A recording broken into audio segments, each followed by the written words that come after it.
Just like they do when people get in a car wreck. There you go. Bolts in my head and bolt it to the deal. Hey, why does your microphone have a leash on it? Yeah. That's funny. Well, just in case you're wondering, we are live, so. Kind of figured we'd start here. Well, man, it's been good. I haven't seen you guys in a couple weeks. What y'all been up to? Mostly just working, trying to get other projects done. It's been a hell of a week. Hell of a last 3 weeks. Right. Well, you know, for me, I took up bike riding. Me and Graham decided to hit the trail and put two old guys on old bikes and go for rides, and it's been fun. Yeah, you know? Yeah, I'm trying to get there. I'm in the process of finding the right bike for Todd, so it's been a process. Well, you're doing good on the stationary. That's the start. I am. Yeah. I'm pulling about 8 miles in 25 minutes. So that's pretty good. That's humping it pretty good. It's anywhere between 16 miles an hour and 18 miles an hour, and that's solid for 25 minutes. So wow, that's good riding. I'm pretty gassed at the end of that. By the time I get to the end, I do a lot of stretching. I learned that the hard way. Yeah. Starting out, I didn't stretch the first time I jumped on this thing and went, and it was brutal. I think I was locked up for about 3 days. Right. That's kind of how it happened with us. I mean, for me anyway. I rode around the neighborhood a little bit, you know, just to kind of think that was really doing some good. And then knocking the cobwebs out. Yeah. Then we finally hit the trail. And, you know, it's been so blistering hot. It's, 98 to 100 degrees almost every day. Mm-hmm. And so we did a few rides, during the day that were brutal. Yeah, when I remember when we started out, yeah, I mean, really getting over... Man, I remember that first ride wasn't much more than like 3 or 4 miles, but Jesus we were dead. Christ. It was hot. It's face melting right out Yeah. there. I don't see how y'all And are then doing it outside. now it's just, you know, it's just a thing. You know, Yeah. it's just Well, we've learned to pace ourselves a little better. I mean, at first, you know, like you said, you're knocking all the cobwebs off. Mm-hmm. You got a lot of lactic acid in your muscles. That's what really kicks your ass. Is that tightening? You know, your legs and arms get tight. yeah, don't It's stop. brutal. Jesus Christ, man. Holy shit. Yeah, just That's keep the going. worst thing you can do. Yeah. Pedal through it, man. Yeah, that's what I was talking to Ken about today. Is, you know, today the way that it works out is, you know, because we're riding like every other day. Yeah. And so today would be the day that we ride. And so last night I was kind of like working on this kind of a program that we could, because we've been getting there and it's like fucking crowded. It's like a Walmart parking lot. So I was telling him, like, hey, what if we get here a little bit earlier, but we, you know, we'll go out the gate, we'll take a big bite, and then we'll break for a short bit, then we'll take another bite. So basically it's going to work out to be like a 4-3-2-1. So we'll end up taking like 10 laps around the lake. Right, because, you know, we got used to going earlier in the day when it was hot and there wasn't very many people there. But then we start going in the evenings, and my God, like you said, it's like a Walmart parking lot. But what makes it worse, it's a multi-use park, and it's the path is wide enough for a vehicle to drive up and down. Yeah, you can literally drive a truck up Wow. there. So it's like a road. It's a road, but like typical pedestrians in Houston on the road, instead of moving to the right, they walk 4 across, and you ride right up on them. Oh, yeah, everybody's talking and talking, laughing. and they see you coming. They hear you coming, because you know me, I'm Mr. Innuendo. I'm coughing, I'm making a noise, or I'm saying something. My tires are making a noise at least. Yeah, the tires are making a noise. Maybe y'all need to put a card in your spokes. that might help. Get a little bell that you can ring. The problem is, there's actually a dude with a bell that passed us the other day. Oh, yeah? But it's funny because, like, the people, they see you coming, they know you're coming. I'll be like 15 feet away and say, passing on your left. Right. But Graham's game is he likes to get right up on him. Yeah. Right. And something just occurred. I want to get like a little speaker. Yeah. Yeah. And have it hardwired to or Bluetooth to my phone, and I want to find that song, just a snippet that's like "Move Out the Way, Bitch," and then I can just hit the "Move Out the Way, Bitch," and I can blast it. You know how that sound would carry across the lake. Yeah. Especially. You'd have people on the other side of the lake getting the fuck out of the way. That'd be funny. That's one of those things where you would sit back and watch it on a YouTube reel over and over again, Absolutely. like the Bike Thief. I always like watching the bikes. Talking to bike, I always like the bike thief guys. You ever watch? Right. them? Is that the one where the freaking front wheel gets yanked out? Yeah, yank the front wheel or hook electricity up to it or something entertaining. Surprise the guy. It is hilarious. They had a long cable that they hooked up to one time. It was one of those really thin stuntman cables. You get about 50, they start chasing him, so you pedal faster. Momentum. And he gets some momentum up, and he hit the end of that chain like a dog on a leash. It's like... Damn near snap his head off. Well, speaking of that, I took my first tumble this week. Literally, it wasn't a big fall. We were riding, and where we ride, there's a fire station on the other side of the creek. So they have a bridge that goes from one end to the other, connect the fire station to the park. So, it's pretty good pedal up. It's about a 12-foot transition. Yeah. It's probably, I don't know, maybe 30%, 25-30% incline going up. Pretty good grade. Yeah, it's a good grade. And so, you ride up it and you make your loop around the bridge. When you come back, it's kind of a tight turn because you have two pads that converge to the main path. Right. And like all these pads, they have sand that runs right up to asphalt. There's a couple walking over this overpass. They had their dog, a little bitty dog, the size of a football, on a 30-foot leash tied to her waist. An annoyance. They had an annoyance with them. Yeah, it had an annoyance with them. So I'm cognizant of it. I'm coming off of this transition. And I'm not really paying attention. I know because it's a struggle when you make that turn because it's so tight. If you don't, it's a hard turn. It's a hard turn, and the asphalt rolls off on the other side. And if you hit that, you're just going to dump. Yeah. So I'm thinking, well, I'm going to go ahead and try to just get right on through it. So I was going to cut the corner, and I heard the dog start barking. When I looked back, I wasn't paying any attention, and I caught that sand just before the asphalt. When I hit my front brake, it just went thump. Luckily, it wasn't very fast. I mean, there's no cuts or bruises. It knocked the chain off my bike, but enough to embarrass you. Yeah. Well, it really didn't bother me. Bad enough to have witnesses. Yeah. Luckily, there's only two. Yeah. And because as crowded as it was, I can't believe there wasn't more. Right. But got up, got chain on the bike, and finished riding. Everything was non-eventful. But yeah, we just got to looking at this whole bike riding thing in the northwest part of Houston, anyway. And there's a lot of walking paths, and there's a lot of people that actually use them. I was surprised. Yeah. I always thought, wow, nobody's using these parks, but you get out there, and there was a lot of people. And we're seeing some of the same people over and over each day we ride now. So they're becoming kind of familiar. Same thing in the gym, obviously. I get there. I try to get there at the same time, and I end up being paired up on the exercise bike with the same people on either side of me. It's like they have their bike that they ride. I have my bike. I ride an recumbent bike. Okay. And just because it's easier on my legs and kneecaps and stuff, I don't, for whatever reason, I can't ride. I don't like riding the stationary on a regular sit-down style bike, straight up and down bike. I like to ride the recumbent when I'm doing that.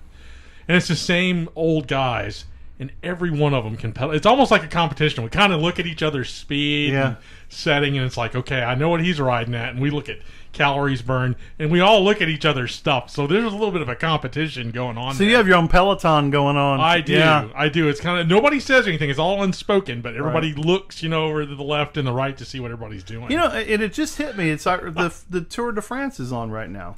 Yeah. I just know. I was watching one of the stages this morning. It just kind of hit me. It's like, it's funny how these sports all kind of motivate you to go out and start doing stuff. And here's something I didn't know. I was reading last night. Is I had no idea that there was not at least a female version of the Tour de France. There isn't an LPGA for bicycles. No. I don't know why I just assumed this, but I figured there would be a female and a male winner. But I never even thought about it until this article I was reading happened to point it out. I'm like, fuck, I didn't even know that. Well, I find it interesting because I would think that bike racing would be the great equalizer between the genders. Yeah. Seriously, I mean, there's, you get some mechanics is mechanics. The track athletes that are out there. I mean, okay, you don't want to run against Usain Bolt. I get that. Yeah. But as far as the mechanics, the endurance, I would actually think that a woman would have better endurance in some of this stuff than guys do. At least in my mind. Yeah. On a bike ride. I mean, I think that's a very physically challenging thing, and I think they're mentally paced for that. My wife's always telling me I quit early. So yeah, that's what. You gotta agree with that. There you go. That's funny. Well, that it is what it is. Hard. You need to train more. Yeah, I need to work at that. Maybe you need to cut the speed back, and work on the endurance. there's this thing I've heard, maybe it applies here, is if you bite yourself. Yeah. It'll Start counting sheep or something. I read that somewhere. Yeah, somewhere. Hey, so long as she doesn't ask you about the paint on the ceiling needing to change, you're okay. Yeah. You know what I mean?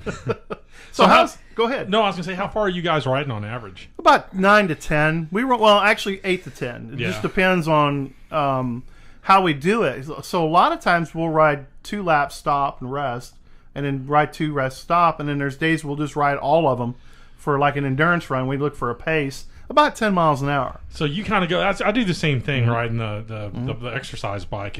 There's days where I can go 45 minutes. There's days where I can go 20 minutes, and I'm completely gassed at the end of that 20 minutes. So I'm trying to find consistency. Really, I am trying to find consistency in what you need to listen to your body on that, though. That's the one thing I'm learning is that if I push past... Now, don't get me wrong. There's nothing wrong with pushing past the barrier. Yeah. But when you start seeing spots? Yeah, when you start seeing spots or you literally lose muscle function... Maybe it's time to get off that thing and take a break and stretch. I think as I've gotten older, I've kind of learned my barrier. I'm hoping that I have, because I haven't been. I will say this: in the 3.5 months that I've been doing it, I haven't hurt myself really bad yet. I haven't pulled a muscle so bad that I couldn't function the next day, where I couldn't get back on the bike. Or anything. And I have to give compliments to Sam, because he's riding this thing with a bad hip. Yeah, I mean, we're talking about a guy waiting for hip replacement surgery. And only reason I'm doing it is because I know that there's certain medical metrics that I have to hit. Yeah. So as long as I'm not, weight wise, I don't exceed, because they told me I had to stay under like 250. Well, I'm well under that. Yeah, that's good. But yeah, I'm just doing this just to be active. Right. So trust me, I don't get ahead of myself when I find myself pulling away. Yeah. Or because I realize that I'm not, you know what I mean? It's just, to me, it's not fair. You're racing a cripple. Yeah.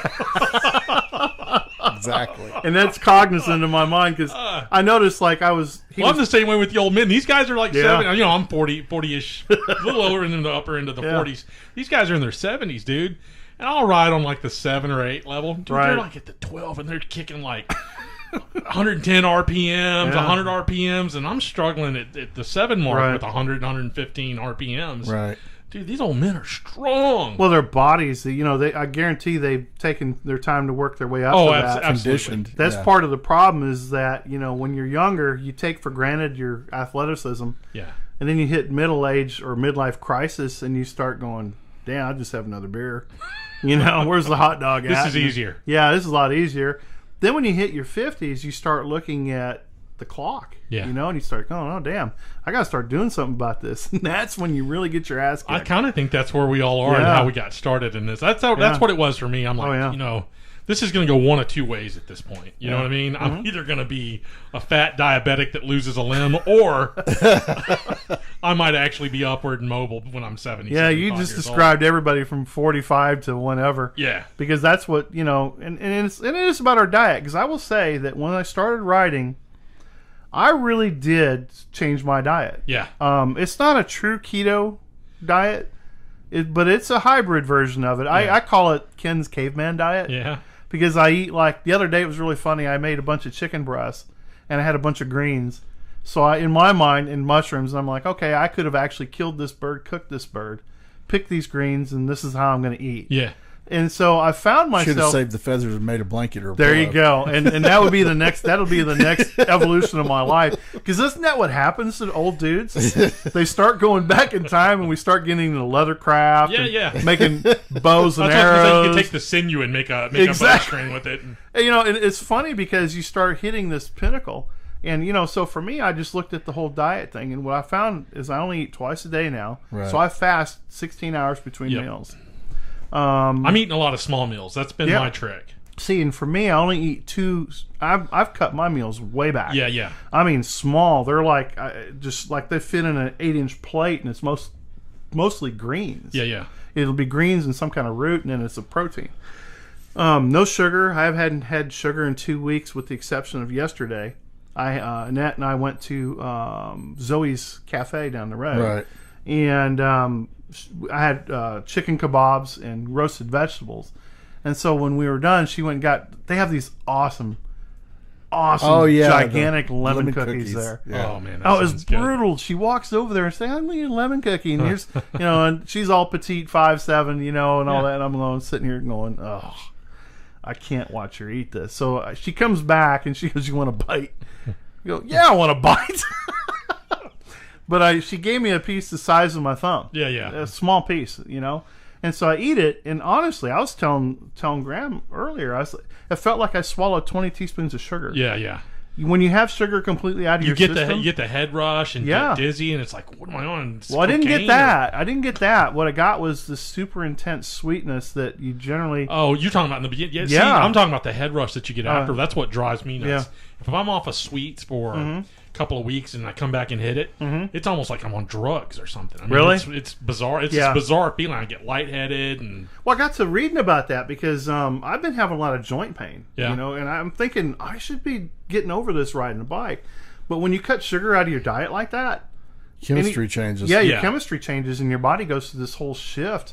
So I mean, I've been like the walking wounded. Basically, your body's on revolt right now. Yeah, kind of is. Hey, God damn it, give me a whole lemmy cookie. Exactly. But you know what's funny? I didn't want any more. No, and usually, ice cream. I will tell you early on in this bike thing. Oh my God! An ice cream is an ice cream treat after the ride is my thing. Yeah. And in the evenings, Annette and I would go get ice cream. We'd go to Connie's Custards, and I'd get a small concrete, and she'd get whatever she got. Well, I haven't had that in 2 weeks now, and for me to not have ice cream is brutal because I eat ice cream every chance I get. Sure. And so anyway, I've cut it out. And I feel a whole lot better. My endurance is really getting good. It used to be we'd go out and ride, and I could quit this bike ride in the first 5 minutes when I get on it. I'm like, you know what? This is bullshit. What am I doing? What am I doing on this bike, man? Yeah. And then after I get past that hump and my body starts kicking in, I actually don't want to stop at that point. I can actually keep going. And it's funny how you feel. And it's just weird because... you look at the things you do because we do a lot of other things that relate into being physically fit, and you take it in for granted that in my mind I can do this, and you physically go out and do it, and you just don't meet the challenge.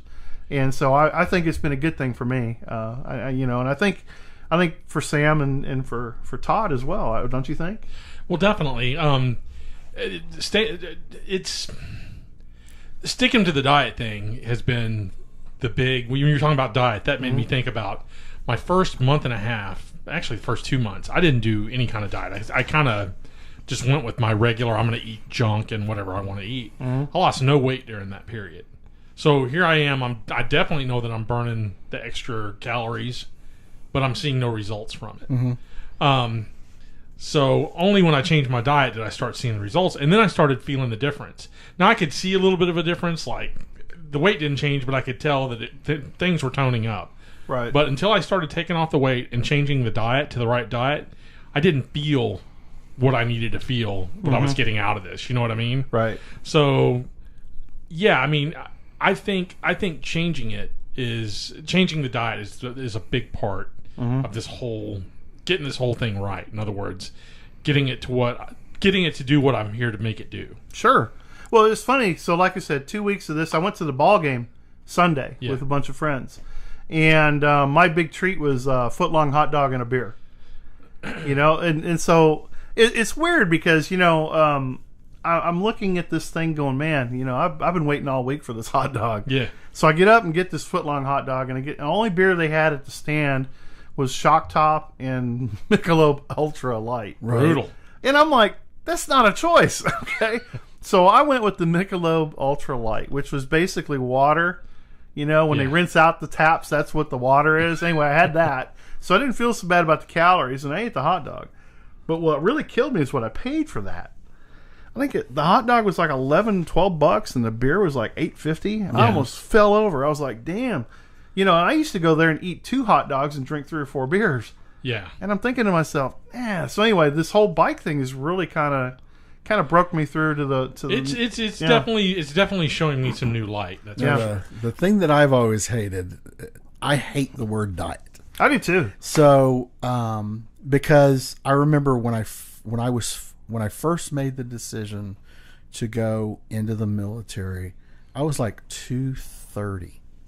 So, and I had like a few months that I had to get myself to a weight that when I go in, when I went to basic, that it wouldn't be such a struggle. So instead of, because there's a lot of things that you don't know about getting yourself in trying to get yourself healthy. So you don't know a whole lot about working out. You don't know a whole lot about dietary needs, stuff like that. So that was kind of a journey for me. So I switched to things that I knew were not going to be, harsh on the body. So, went from, eating junk to eating a lot of fish, salmon, a lot of vegetables, and things that I discovered later on were, nobody exercises themselves skinny. You eat yourself to the weight that you want to be. Yeah, it's a combination of both for sure. And then the endurance, you build your endurance up by just doing shit. Like one of my old drill sergeants used to say is, you want to get better at push-ups, do fucking push-ups. Yeah. Right. You want to get better at lowering your run time, then fucking run. You know?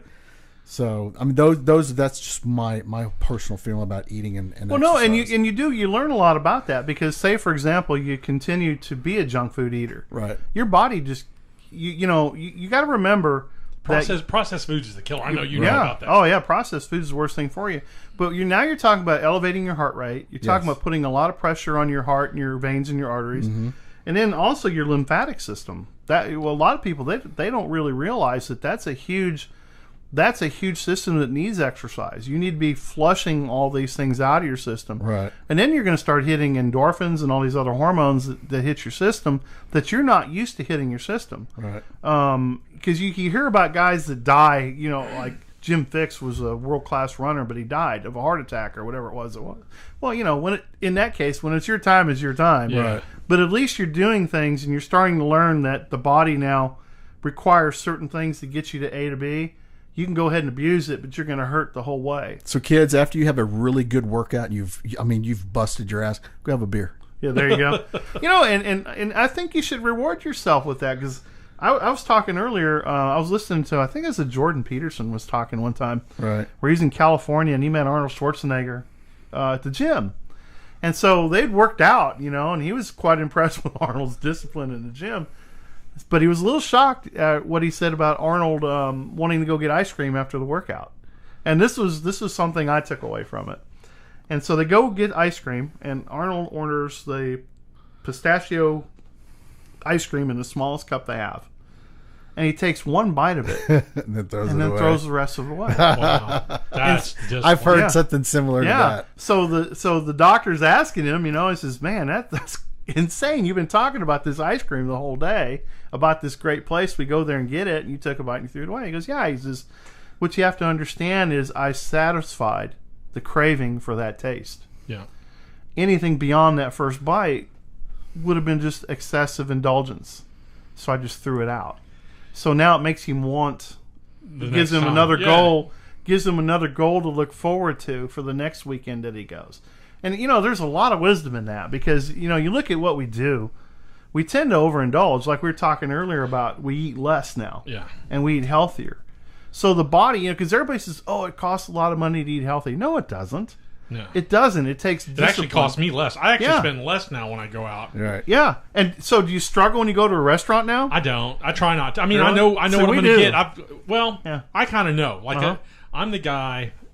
I'm the exception to the rule, because I'm already thinking about what I'm going to get before I get there. I'm that guy. Mm-hmm. So when I get there with my wife, she's like, "Oh, let me look at the menu." I'm like, "Come on. You got to know what you want. You have to know what you want coming in here." But obviously, I'm the weirdo to that when it comes to that. So. No, it's funny because when we go, our biggest problem for us when we go is finding somewhere where the value and the money meet. Yeah. Because honestly, service sucks everywhere you go. You're overcharged, and you're underwhelmed when you get your meal. Right. And then when you're looking at a healthy meal, they're out there. You just have to exercise self-control. That's what it is. What gets me is the Mexican food restaurants, because chips and salsa. Dude, if you want to make money at that business, weigh me when I walk in the door and then weigh me when I walk out and charge me by the pound I've gained because I can eat the chips and the salsa, man. The hardest thing for me has been to not eat that for the last couple weeks. But you know, it's funny. Now I can get past that. You can actually sit that up front of me now, and I won't want it. Yeah. Now, I will eat the salsa on something. Sure. But I won't eat the chips to go with it. Because that corn that they make that stuff is so bad for you anyway. So the corn that we eat today is not the corn of old. Yeah. And all it's going to do is attack your joints. I mean, it puts out an enzyme when you digest it, and it just it inflames your intestines, and it attacks your joints. And that's when I really come to the realization how bad these things work. That sounds like how I feel all the time. I know, right? But so I quit eating that stuff. So so Chinese now for us is a struggle because they coat everything with a starch sauce. Yeah, everything has a clear gel. It's what's called clear gel, and you have to watch that because that's carbohydrates. It's a lot of carbohydrates. Now I'm not knocking the carbs thing because I think carbs are a necessity. I just don't use them in excess. I choose when I eat a carb and when I don't. So what's everybody's goal with the bike thing? Would you have like a goal in your mind that you're trying to do? I do. Go ahead, Sam, though, because another bike. That's see, goal. I was talking about a physical goal. We've been jonesing on that really quick now. Because right now that I was at one of the bike shops the other day, and I was because I found myself early on realizing that I was fighting my bike. Yeah. You know how I explained to this guy, as I said, you can only physically go on a bike as fast as it will let you go. So at some point you're going to start hitting friction points. Right. Friction points for me were the tires that were on this thing. I mean, think of it in reverse of like if you're driving down a street that has just a shit ton of speed bumps. Well, instead of the speed bumps being on the street, they're on my tire. There's just a shit ton of them. Yeah, right. So, and you're not riding anywhere where you need knobbies like that. No, and I've kind of gotten to the point where I've kind of put the whole trail riding, or at least riding challenging trails, behind me. So I was telling this guy that I love my bike, but to me it's now evolved into be my pickup truck. That was so Pee Wee Herman of you. I love my bike. I love my bike. So I'll take my sorry. So I'll take my bike and when I go exploring, I'll go find places that I haven't ridden before because we're always looking for places to ride. And I'll go check out the areas that I'm looking at to find out, hey, is this a place where that's for this bike, or is it something that's on a bike that maybe doesn't need as much? I'd say 90% of the stuff out there you could ride with a hybrid bike. You can. It's funny because you were asking about goals, and for me, So for me, it's very similar with what's. Because I like riding with people. I don't like completely riding by myself. Yeah, I don't mind being off. I know. I just it is now in the public space. That's right. He's a socialite among all of us. Yeah, I'm the socialite. Yeah, because for me, it's having a group of people to ride with. It's just it motivates me to keep riding. It does. So somebody will push me. Like the other day when we were riding. I was following Sam for a pace, which is not normal. It's not normal, but so I would pull up next to him and just try to pull away just a little bit to get him to speed up. That's my way of saying, you need to speed up, dude. Yeah. And he goes, "You're trying to push. You're trying to push. You're pushing. I know exactly what you're doing." So my goal. So for me, the goal is I want to ride both. I'd like to ride improved trails because trail riding does look fun to me. It does, but I want to get to a certain point to where I can ride them safely. And with strength and confidence. I don't want to go out there and kill myself hitting a tree root or crashing in. I don't want to do a Sonny Bono and hit a tree and die. So what I want to do basically is get that under control. Yeah. And I want to be able to ride improved trail, but I also want to jump into a hybrid so I can get better performance on road type driving. Yeah. Because I think that for me, I would like to ride every day. I'd like to get up in the morning at 5 a.m. Jump on my bike. The 5 a.m. thing. So Jimmy Buffett here. So riding with Jimmy Buffett can be a challenge at times. because I could tell you. Wasted away in Margaritaville Exactly. on a Schwinn. I texted him 7 in the morning one day. Yeah. And I was like, "Hey, you ready to go for a ride?" And he didn't answer for a while. Yeah. And it's like, what's this bullshit? Because for me, I'd like to break 2-a-days in if I could. Yeah. Because the nice thing about Houston is that we do pretty much have ideal weather year round. Even in the wintertime, As far it's as great rain, weather. Yeah. Well, we rode in the rain actually. Yeah. This was hilarious because it was just before. It was just It's like 4th of July. yeah, wasn't 4th of July weekend or something it? like We that. rode 4th of July day. 4th of July day in the rain. All right. Because it was like pouring all morning. I remember that. So I sent him a text. You want to go for a ride? And he goes, seriously? He goes, seriously? Because I'm going like, what the fuck does it look like outside your window? Because it might. So I was like, okay, all right. So we get over there, and it's like pouring down, and he's like, seriously, man, it wasn't like this when I left my house. And I'm like, it looks exactly like this when I left my house. Oh my god! So when you look at the weather map, you're the little blue dot, and the clouds were just going around where I was sitting, apparently. But it was funny. So he showed up, and we rode probably the first 4 or 5 laps. It was raining pretty good, but it was a good bike ride. Yeah. It was. We both had like just those big knobby tires are just throwing rooster tails. Yeah, everywhere. It looked like We a had drag racing boat. stripes on our backs on the back. It was pretty hilarious. But yeah, so for me, that's kind of the gist of it. I mean, I like to ride. The rain doesn't bother me as long as it's not pouring rain. And Yeah, lightning. and lightning. I'm not going to ride. the lightning was a little interesting, but it keeps all the people off the. Out That's what I was going to say. There's no move left, move right on that kind of there's thing. no movement there, but you do have to watch yourself there as well because you could slip and crash on that. Yeah. Now I ride with a helmet. Okay. See, I'm a non-helmet guy. My riding partner does not ride with a helmet. Get ready, because when I show up, I'm not bringing a Because helmet. I told him, with this beard, Yeah. it's like taking this beard and putting 5 pounds into like a 3-pound bag. Right. I'm just not fucking doing it. I'm gonna look like a retarded Santa Claus. That's what it's gonna be. Oh my God! There's a movie. Billy Bob Thornton could play that So one do too. I need a patch? Are we going to get patches at some No, point? no Riding club patches? jackets. No club jackets? So it's funny. I was talking to Rick about this. Okay. Because we have another friend that he just started riding, and Oh yeah. Okay. and so we're trying to get a bunch of guys. So I was talking to our friend Rick We're about feeding this. into Ken's social circle. Yeah, here. exactly. So he goes, yeah. So what are we all going to do? Wear like Speedo, spandex with water bags on our back and ride like a bunch of old men? I'm like, Are we gonna be matching? yeah, and I'm like, dude, you just killed it for me, man. I told him, it's like, that's how you crash that bus for. I'm gonna show up with a bunch of vests. yeah. With patches, prospect. Yeah. What prospect badges on our Trainee. So the way it would work then is the guy with the lowest time would have to ride with training wheels that next weekend. That would be tassels on there with the ringer bell on it. That would be a lot of fun. But no, I mean, like I said, it's a great transition, and it's kind of a fun thing to do. I mean, because there's a lot of guys go bike camping, which is kind of cool.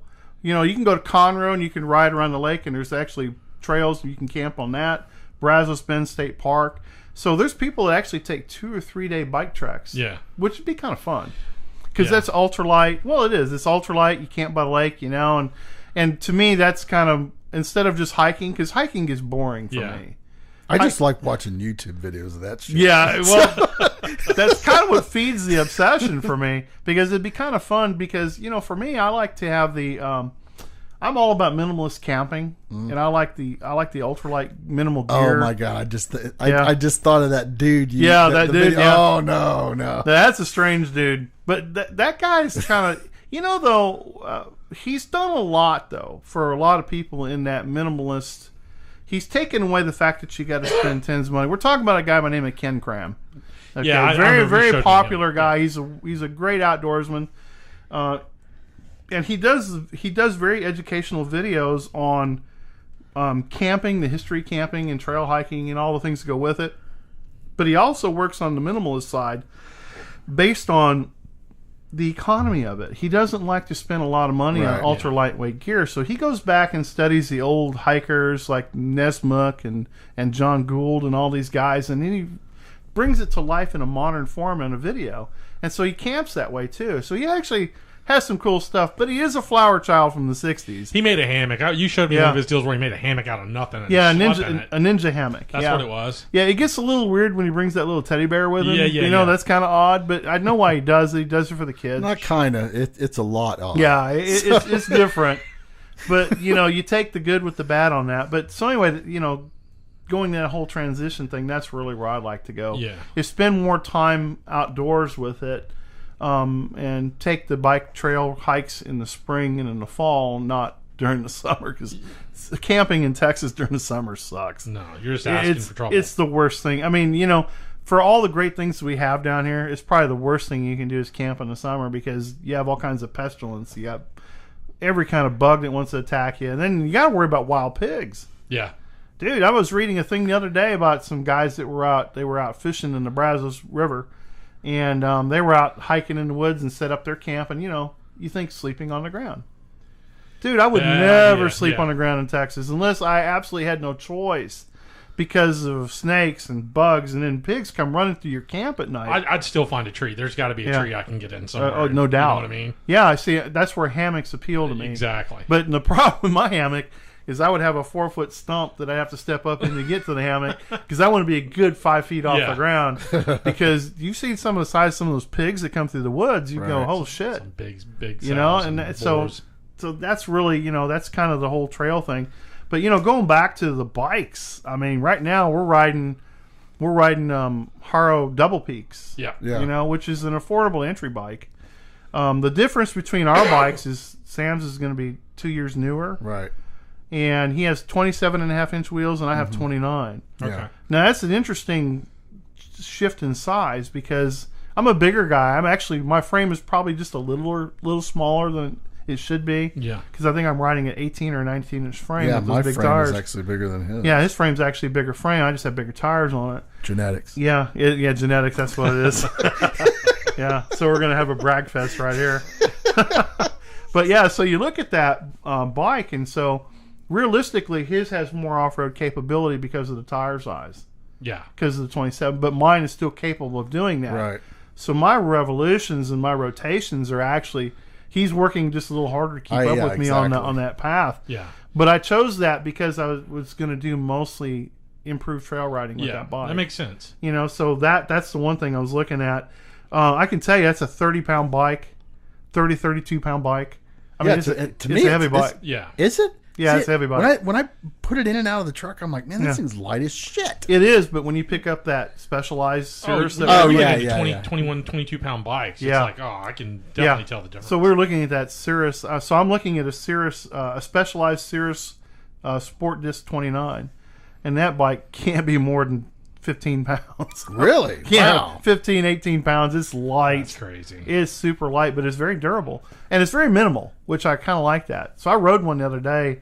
I had to leave the store. Yeah. I was going to go home. I was like, man, I don't want to divorce this point in my life. I got other issues I'm trying to fix. I don't want to cause another one. So I walked away from that bike because I thought, man, that thing was incredible. Right. But, the nice thing about the way these bikes are built nowadays is that they literally are specialized. They, in the sense of, you can go into a place, and as long as you go into a shop that the guy knows what he's doing, can fit you into something that'll do anything you want it to do. There's so many configurations. Like this bike here had multiple configurations.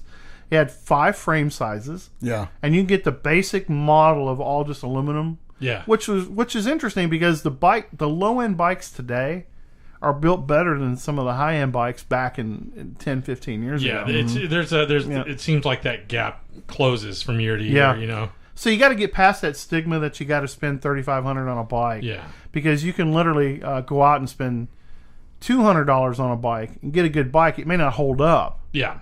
But you're going to get a bike that will give you what you need it for a very short period of time. And you'll find that where they save the money or the components you're going to be breaking. Yep. Or you can just step it up and go ahead and pay once, cry once, and go ahead and spend under $1,000 and get a pretty decent bike that's going to hold up. That's kind of been my plan. Is I bought a cheap bike to start just so I could wrench on it. I bought it for the specific purpose. Well, you're that guy, though. I am. Yeah. I'm totally weird when it comes to that again. Well, I don't know if that's weird. I think it's different. It's a different approach. That's why I want to ride the trail with you, so you can fix my bike when it breaks. Well, that's kind of the idea. If we get out, you know, and somebody breaks something, I've got tools and whatnot to where we can work on these things. Yeah. And we don't have to spend $150 an hour in a bike shop. Right. So, I'm still working the process. I've got a bike that I've wrenched on already.